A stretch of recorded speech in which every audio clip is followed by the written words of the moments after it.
Class. ये हमारी आज की वर्कशीट नंबर 73। डेट है 25 जनवरी 2022। लेसन हमारा चल रहा है राजनीति विज्ञान से चुनावी राजनीति। हमने ये जाना पिछली वर्कशीट में कि चुनाव क्यों होने चाहिए और कहाँ होते हैं चुनाव। तो जो लोकतांत्रिक देश होते हैं उन देशों में होते हैं चुनाव। क्या राजनीतिक प्रतिद्वंदिता अच्छी चीज़ है? क्या कंपटीशन रखना, एक दूसरे से दुश्मनी रखना राजनीति में क्या अच्छी चीज़ है?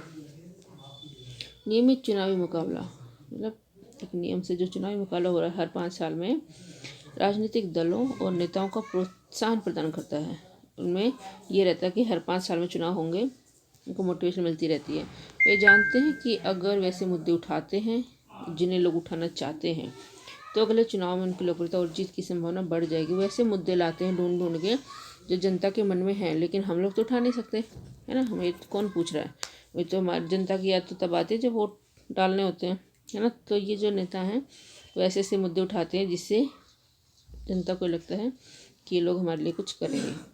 लेकिन अगर वे अपने काम से मतदाताओं को संतुष्ट करने में विफल रहे और ऐसे काम ही ना करें, बस बातें ही बनाते रहें, तो फिर से जीत नहीं पाएंगे। हमारे संविधान निर्माताओं ने हमारे भावी नेताओं का चयन करने के तरीके के रूप में चुनाव में स्वतंत्र प्रतिस्पर्धा का विकल्प चुना, मतलब खुला कंपटीशन। उन्होंने ऐसा इसलिए किया क्योंकि ये व्यवस्था लंबे समय में बेहतर काम करती है। लेकिन अन्य सभी पेशेवरों की तरह दुनिया भर के राजनेता अपने राजनीतिक करियर को आगे बढ़ाने की इच्छा से प्रेरित सभी ये चाहते हैं कि राजनीति में आगे बढ़े, उनकी सरकार आए। वे लोगों की सेवा भी करना चाहते हैं, लेकिन वे नहीं जानते कि ऐसा करने के लिए क्या आवश्यक है। यह जनता वास्तव में क्या चाहते हैं उन्हें ये थोड़ी पता है हम क्या चाहते हैं। सबको अपना अपना क्या चाहिए? फ़ायदा। ठीक है, राजनीति में सभी लोग ये चाहते हैं कि ये सब अपना अपना फ़ायदा देखते हैं, जनता भी। अब इसके नुकसान क्या हैं? राजनीतिक प्रतिद्वंदिता हो तो गई, लेकिन इसके कुछ नुकसान भी हैं। वो क्या है? हर इलाके में फूट और गुटबाजी की भावना पैदा करता है। मतलब फूट डल सकती है और गुटबाजी, पार्टीबाजी हो सकती है। समाज और देश की सेवा करने की चाह रखने वाले कई अच्छे लोग अस्वस्थ राजनीति के कारण चुनावी मुकाबले में नहीं उतरते। कई बार ये देखते हैं जो लोग काम करना चाहते हैं उनको टिकट नहीं मिलती, और कुछ लोग जो पैसे के बल पर या चापलूसी करके टिकट पा लेते हैं, लेकिन वो इस लायक होते नहीं हैं।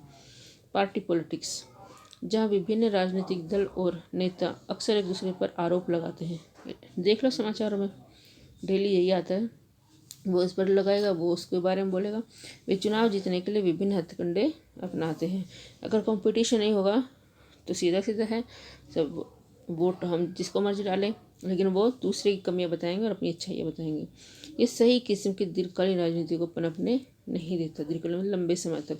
तो 5 साल फिक्स है, इलेक्शन होंगे, जिसको जो अच्छा लगे, जिसने काम किया है देश के लिए, उसको वोट डाली जाए।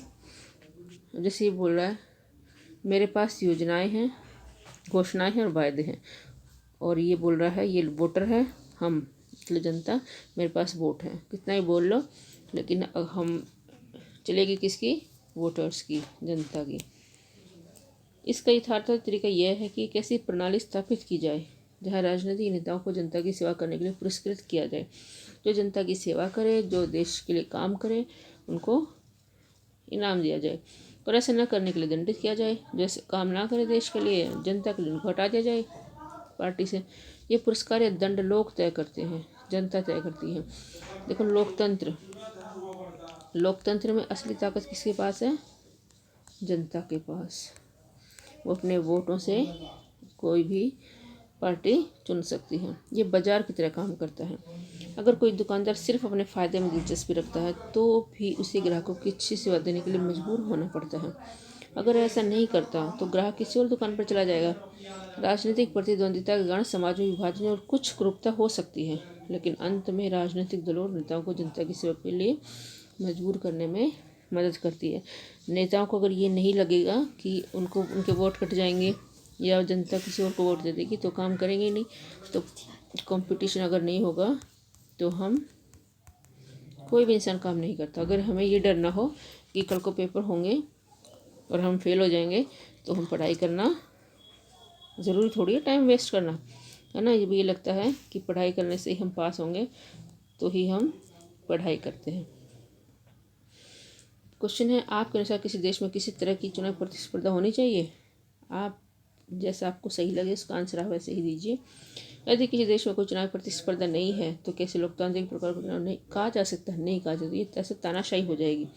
यदि कोई वोट काटने वाला ही नहीं होगा, यदि कोई कंपटीशन में खड़ा ही नहीं होगा, तो सोच पता ही है कि मुझे ही जीतना है। क्या आपके माता पिता राजनीतिक दलों को पुरस्कार दंड के रूप में वोट की शक्ति का प्रयोग करते हैं? कैसे? तो हम सब करते हैं। जो जिसको अच्छा काम किया उसको वोट डाल, जैसे नहीं किया उसको नहीं दिया। चुनाव के दौरान आपके इलाके में राजनीतिक प्रतिस्पर्धा के माहौल को विवरण दीजिए। पूरा दिन लोग घूमते रहते हैं, रैलियाँ निकलती हैं, है ना। तो ये क्वेश्चन आपको स्वयं करने हैं। तो चलिए आज की वर्कशीट में इतना ही।